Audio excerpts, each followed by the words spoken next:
এখন প্রশ্ন হচ্ছে এই সাক্ষাতে আলোচনার বিষয়টা কি হবে, কে কি আলোচনা করবেন, ডক্টর ইউনূস কি বলবেন, তারেক রহমান কি চাইবেন, কি চাইলে কি পাইবেন, এই সমস্ত বিষয় কিন্তু আলোচনায় আসবে। আর কিন্তু দেশের বর্তমান যে রাজনৈতিক অবস্থা, সে অবস্থায় আমার বিবেচনায় খুবই গুরুত্বপূর্ণ একটা আলোচনা, কারণ এই আলোচনাটা আরো আগে হতে পারত। কিন্তু এর পাশাপাশি তারেক রহমানের সঙ্গে একটা বৈঠক ওনার হবে, এটা মোটামুটি এখন নিশ্চিত হয়ে গেছে। যে আলোচিত বিষয় হচ্ছে প্রধান উপদেষ্টা ডক্টর মোহাম্মদ ইউনূসের সঙ্গে বিএনপির ভারপ্রাপ্ত চেয়ারম্যান তারেক রহমানের সম্ভাব্য বৈঠক। বৈঠকটা হবে ইংল্যান্ডে, এবং ডক্টর ইউনূস এখন এরই মধ্যে লন্ডনে পৌঁছে গেছেন। উনি অবশ্য গিয়েছেন ওনার একটা ব্যক্তিগত কারণে, উনি একটা পুরস্কার পেতে যাচ্ছেন। আর এরই সঙ্গে দেশেরও একটা কাজ আছে, সেটা হচ্ছে বিদেশে পাচারকৃত অর্থ, বিশেষ করে ইংল্যান্ডে পাচারকৃত যে অর্থ, সেই অর্থ ফেরত আনার জন্য কোনো কিছু করা যায় কি না, এটা নিয়ে ইংল্যান্ডের কর্তৃপক্ষের সঙ্গে কথা বলা গুরুত্বপূর্ণ বিষয়, কোনো সন্দেহ নেই। কিন্তু এর পাশাপাশি তারেক রহমানের সঙ্গে একটা বৈঠক ওনার হবে, এটা মোটামুটি এখন নিশ্চিত হয়ে গেছে।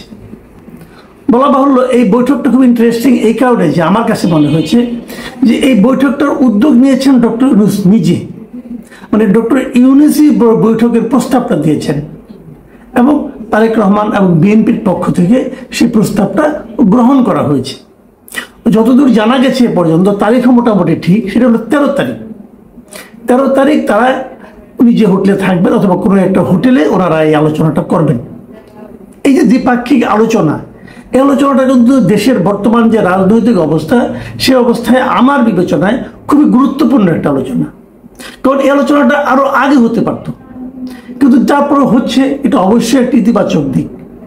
কারণ দেশে যাই বলেন না কেন আপনারা, একটা তো পরিস্থিতি তৈরি হয়েছে, দেশের শীর্ষ রাজনীতিবিদের সঙ্গে দেশের প্রধান উপদেষ্টার যে অন্তর্বর্তীকালীন সরকার আছে, তার যে প্রধান উপদেষ্টা, তাদের আলোচনা হওয়াটাই কিন্তু আমি মনে করি স্বাস্থ্যকর একটা বিষয়। এবং আমি যতদূর মনে করতে পারি, সম্ভবত ডক্টর ইউনূসের সঙ্গে তারেক রহমানের এটাই প্রথম সরাসরি সাক্ষাৎ। এর আগে এই দুজনের মধ্যে কখনো দেখা হয়েছে কিনা আমি জানি না। এবং দেশের যে রাজনৈতিক অবস্থা, আপনারা ভেবে নিতেই পারেন যে হয়তো আগামীতে বিএনপি আসবে, এবং বিএনপি আসলে দেশের আগামী সম্ভাব্য প্রধানমন্ত্রী হয়তো তারেক রহমান হতে পারেন, নাও পারেন, আমি জানি না। তবে আমি মোটামুটি সেভাবেই অনেককে বলতে শুনেছি, এবং আমি নিজেও মনে করি এটা খুব একটা অবাস্তব বিষয় নয়, এটা হতে পারে। সেক্ষেত্রে ভাবি প্রধানমন্ত্রীর সঙ্গে বর্তমান প্রধান উপদেষ্টার সাক্ষাৎ, এটা খুবই একটা গুরুত্বপূর্ণ বিষয় বলে আমার কাছে মনে হয়। এখন প্রশ্ন হচ্ছে এই সাক্ষাতে আলোচনার বিষয়টা কি হবে, কে কি আলোচনা করবেন, ডক্টর ইউনূস কি বলবেন, তারেক রহমান কি চাইবেন, কি চাইলে কি পাইবেন, এই সমস্ত বিষয় কিন্তু আলোচনায় আসবে এই কারণে যে এই দুজন এরই মধ্যে যার যার অবস্থানে এমন কিছু ঘটনা ঘটিয়েছেন, এমন কিছু কথাবার্তা বলেছেন, এই দুজনকে একই মত পোষণ করেছেন বলে আমরা সাধারণ মানুষ মনে করতে পারছি না। আমাদের সবার কাছে মনে হচ্ছে বোধহয় একটা বিরোধপূর্ণ অবস্থানে এই দুইজন লোক আছেন। সেই বিরোধটা কি? সেই বিরোধটা হচ্ছে নির্বাচনের তারিখ নিয়ে। প্রধান উপদেষ্টা এরই মধ্যে 6 তারিখে উনি ঘোষণা করেছেন যে নির্বাচন হবে আগামী বছরের এপ্রিলের প্রথমার্ধের যে কোনো দিন। আর বিএনপির পক্ষ থেকে এবং তারেক রহমান নিজেও বলেছেন যে ডিসেম্বরের পর একদিনও নয়, ডিসেম্বরের আগেই নির্বাচন হতে হবে। এরকম একটা মুখোমুখি অবস্থানে তারা মিটিংয়ে বসবেন। এবং বলাই বাহুল্য যে বিষয়টা নিয়ে সবচেয়ে বেশি আলোচনা, মানে এই যে নির্বাচনের তারিখ, এটা নিয়ে যে আলোচনাটা মূলত থাকবে, আলোচনাটা হবে, এটা কিন্তু আমার কাছে মনে হয়। আচ্ছা, আসুন আমরা একটু ভাবি কি হতে পারে। আলোচনা না হলো, আলোচনার সমাধানটা কি হতে পারে? বিএনপি কি করবে? বিএনপি কিন্তু এর মধ্যে বলেছে যে আমরা ডিসেম্বরের মধ্যে নির্বাচন চাই। ডক্টর ইউনূস বলেছেন এপ্রিলের প্রথমার্ধে নির্বাচন হবে।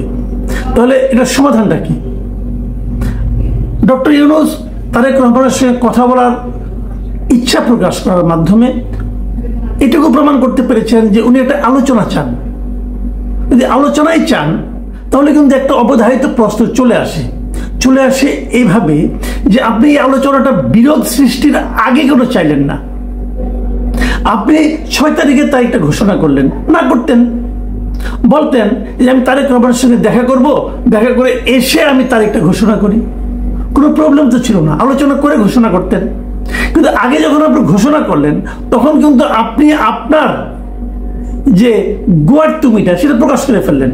আপনি কারোর সঙ্গে আলোচনা না করেই এপ্রিলের কথা বললেন। কারণ এর আগে যখন পলিটিক্যাল পার্টিগুলো আপনার সঙ্গে মিলিত হয়েছিল, 28টা রাজনৈতিক দলের মধ্যে 25টা রাজনৈতিক দলে কিন্তু বলেছিল যে ডিসেম্বরে কিংবা তারও আগে নির্বাচন হোক। আপনি হুট করে এপ্রিল বলে ফেললেন কেন? আমরা এর আগে এপ্রিল শব্দটা উচ্চারণ হতে শুনেছিলাম একমাত্র জামাতে ইসলামের কাছে। তারপরে তো জামাতে ইসলামের পক্ষ নিয়েছেন, বিএনপিকে উপেক্ষা করে অবজ্ঞা করে আপনি জামাতের পক্ষ নিয়েছেন। নেওয়ার পর এখন আপনি কেন মিটিং করতে চাচ্ছেন? ব্যাখ্যাটা কি? এই ব্যাখ্যাটা আমি জানি না। আমি মনে করি উনি এটা আগে করলেই ভালো, আগেও আলোচনা করতেন, ফোনে আলোচনা করে নিতে পারতেন তারেক রহমানের সঙ্গে যে আমি তো এপ্রিলে করতে চাই, আপনি কি করেন। কিন্তু আপনি যখন এপ্রিলে ঘোষণা করলেন, বিএনপি কিন্তু আনুষ্ঠানিকভাবে সেটাকে প্রত্যাখ্যান করেছে। তার মানে আপনি আসলে কি করতে চান? আপনি কি বোঝাতে চাইলেন যে তুমি যত বড় লিডারই হও না করো, তোমাকে মানলাম না?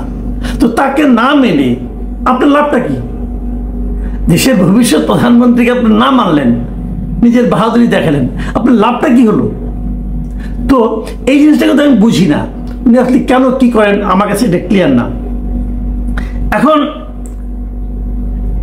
লাভ বাদ দেন, এখন কি মুখ রক্ষা আলোচনা হবে? মুখ রক্ষা 3 ভাবে হতে পারে।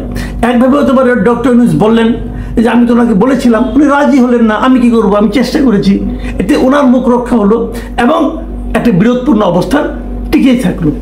আরেকটা হতে পারে উনি ডক্টর ইউনূস যে কথাটা বলেছেন এই কথাটা তারেক রহমান মেনেই নিলেন।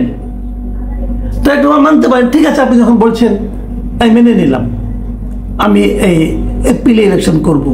সেক্ষেত্রে আবার বিএনপির মধ্যে একটা কথা হতে পারে যে কেন উনি মানলেন, উনি তাহলে মানলেন যে আগে আবার প্রত্যাখ্যান করলেন, এগুলো হতে পারে। সেক্ষেত্রে তারেক রহমানের একটা লজিক থাকবে, উনি বলতে পারেন একজন সিনিয়র মানুষ বলেছেন, সরকার প্রধান বলেছেন, রিকোয়েস্ট করেছেন, আমি মেনে নিয়েছি। এটা হতে পারে। এটা কেন হতে পারে এই আলোচনাটা আমি বলছি। এই আলোচনাটা মূল কারণ হলো আপনারা নিশ্চয়ই জেনেছেন ঈদের দিন বিএনপির কিছু নেতা গিয়েছিলেন বেগম খালেদা জিয়ার সঙ্গে সাক্ষাৎ করতে। আমি বিভিন্ন নিউজে দেখলাম যে সেখানে, এবং একজন রিপোর্টার আমাকে বলেছেন যে উনি একাধিক স্থায়ী কমিটির সদস্যের সঙ্গে আলাপ করেছেন, তারাও যেটা বলেছেন যে খালেদা জিয়ার মনোভাবটা হলো যে কোনো বিরোধ নয়, প্রধান উপদেষ্টার সঙ্গে আলোচনা করেই সমাধানটা করতে হবে। তার মানে উনি সরাসরি বিরোধপূর্ণ অবস্থায় যেতে চাচ্ছেন না খালেদা জিয়া যাচ্ছে না, মানে উনি পরামর্শ আকারে দিয়েছেন। এই পরামর্শটা কিন্তু তারেক রহমান গ্রহণ করতে পারেন। উনি বলতে পারেন যে আমার মা বলেছেন, অথবা উনি দলের নেত্রী, উনি বলেছেন, আমি পরামর্শটা গ্রহণ করলাম। হতে পারে এতে তারেক রহমানের খুব একটা ইজ্জত চলে যাবে না, এটা একটা সমাধান হতে পারে। অথবা ডক্টর ইউনূসও কিন্তু উদারতার পরিচয় দিতে পারেন। কি দিতে পারেন? উনি বলতে পারেন ঠিক আছে আসেন আমরা একটা মানে মাঝামাঝি পর্যায়ে আসি, আমি একটু এগিয়ে আসি, আপনি একটু পিছিয়ে যান। তার মানে ডিসেম্বর টু এপ্রিল এর মাঝে যে কোনো একটা সময় হতে পারে। সেটা কোন সময় হবে তাহলে?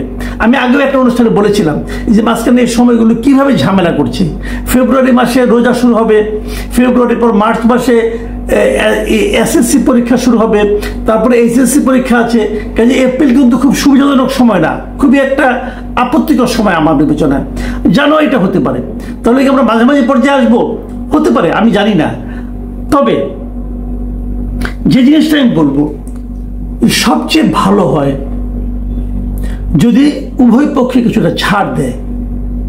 সেটা জানুয়ারি হতে পারে, উভয় পক্ষ ছাড় দিল, উভয়েরই আপনার ইগো কনফ্লিক্ট হলো না, উভয় একটা আন্ডারস্ট্যান্ডিং আসলো, একটা শান্তিপূর্ণ সহাবস্থান হলো। কিন্তু যদি গো ধরে থাকেন দুজনই, তাহলে কিন্তু সংঘাত অনিবার্য। এবং এই সংঘাতের যে চাপ, এই সংঘাতের যে নেতিবাচক প্রতিক্রিয়া, সেটা জাতি হিসেবে আমাদের পক্ষে বহন করা কতটা সহজ হবে, এটা নিয়ে কিন্তু আমার সন্দেহ আছে। আমি আগেই বলেছি এবং সবসময় যেটা বলি, আমরা সংঘাত চাই না। আমরা এমন একটা পরিস্থিতি চাই যেন শান্তিপূর্ণভাবে দেশের মানুষ ভোট দিতে পারে এবং তারা তাদের পছন্দের দেশ শাসক, যারা শাসন করবে তাদেরকে নির্বাচন করে নিতে পারে। সেই পরিবেশটা সুন্দরভাবে করে দেওয়াই হচ্ছে এই অন্তর্বর্তীকালীন সরকারের প্রধান এবং একমাত্র কাজ।